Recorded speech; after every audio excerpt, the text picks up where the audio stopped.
سلام بچه های عزیز، میخوایم امروز با هم فعل ایوتاره رو بخونیم.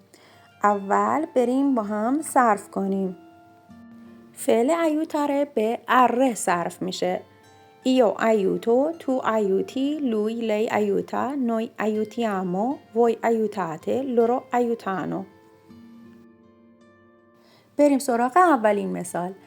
L'università aiuta i nuovi studenti. دانشگاه به دانشجویان جدید کمک میکند. خب دومین مثال. Aiuto mia madre nei lavori di casa ogni giorno. به مادرم در کارهای خانه هر روز کمک میکنم.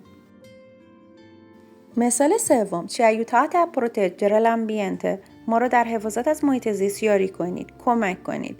خب شما در این مثال میبینید بعد از فعل ایوتاره که اینجا به صورت دوم شخص جمع صرف شده، فعل دوم به صورت مصدر اومده بعد از پرپوزیسیونه ا. مثال آخر. می aiuti a fare un pupazzo di neve. میشه کمکم کنی آدم برفی بسازم؟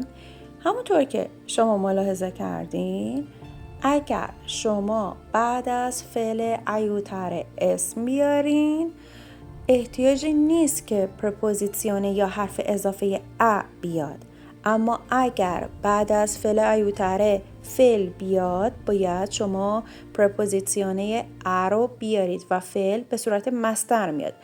دقت کنید ما توی فارسی وقتی که میگیم من کمک میکنم به تو، من کمک میکنم به مادرم، من کمک میکنم به آنها، یه ب میذاریم.